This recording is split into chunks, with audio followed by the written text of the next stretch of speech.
Hello lads and girls, this is Lord Kicker and welcome back to another mini update episode.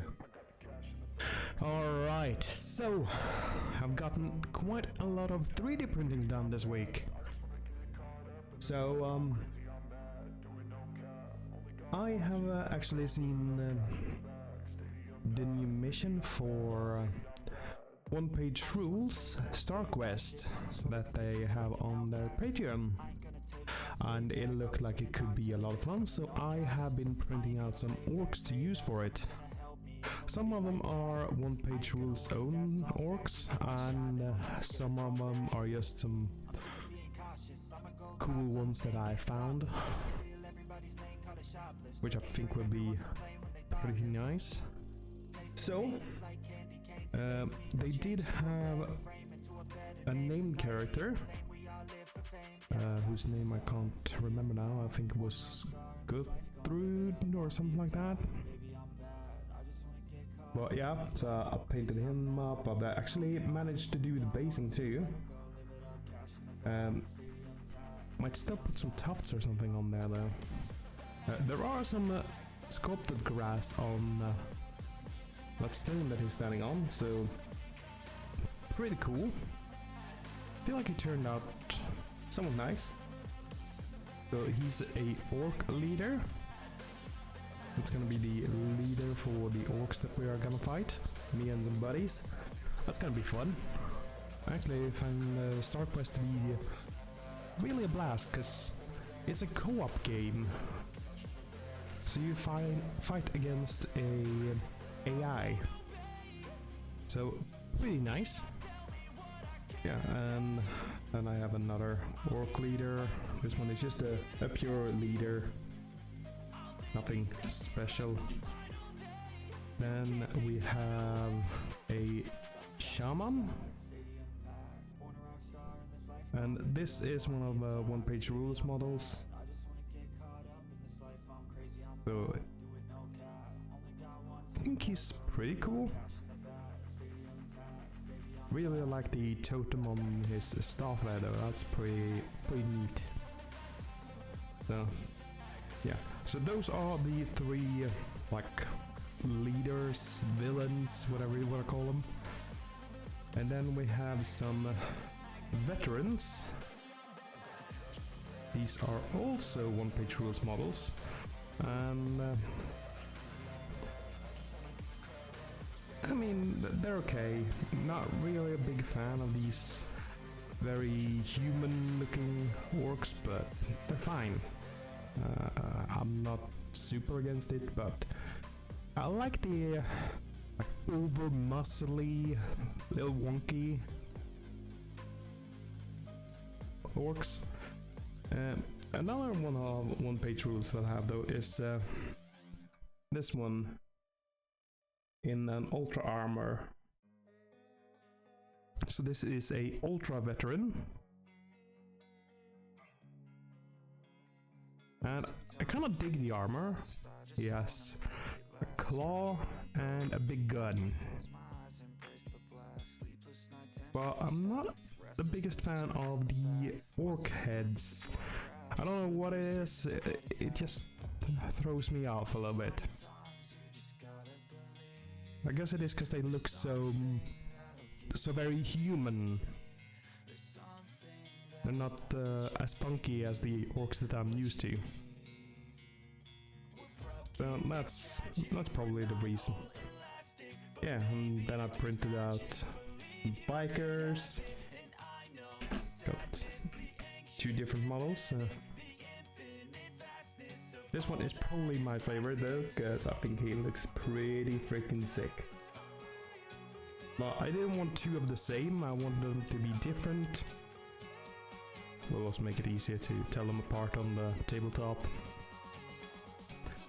And also, I don't think there would be two of the exact same. I want them to be more unique. And then we have the jetpackers. And these are more my classical, the big underbite, like big heads that are kind of a bit down. Funky helmets. Very big muscles. So yeah, got 3 of those. And then we have another one of the veterans here that I have yet to prime. And notice that I still need to remove some of the supports on it. They are hardened though, so no worries me touching them. They're already hardened, so there are no resin residue, so no worries. And also tried and finished up Fulgrim, Primarch of the Emperor's Children. And these are the basing bits that I showed off last episode. They have been painted as Ultramarines. And they are also non-metallic, because I wanted to keep with the theme on the model. He has also a pillar that goes up around his butt. Yeah, pretty wrong, right? But yeah, so that is actually made out of foam, XPS foam. And I feel like it turned out pretty good. Just giving something to snake around. And I kind of like that idea. So yeah, let's put him to the side. And me finishing up Fulgrim is also the reason behind these tokens. So these are poison tokens.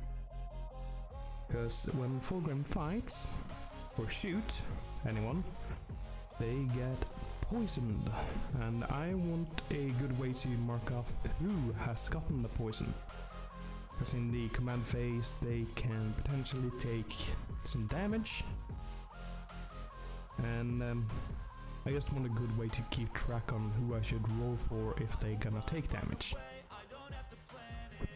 So that's the reason behind that.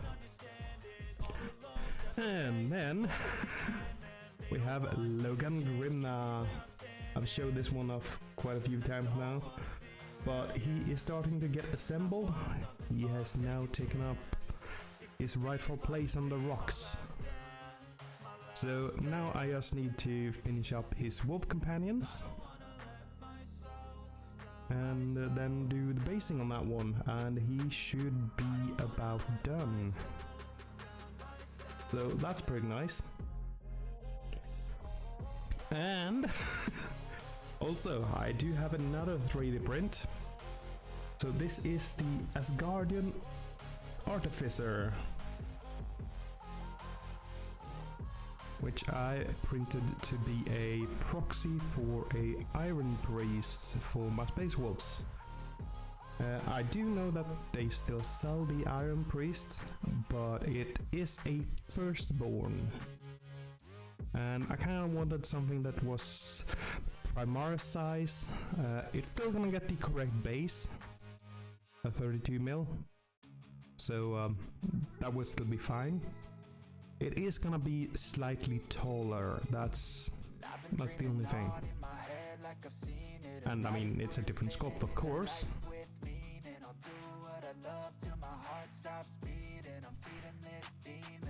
So yeah, so I've got that one printed, I got it primed, done some of my classic Space Wolf shading, so I just need to put in some of the other colors into it.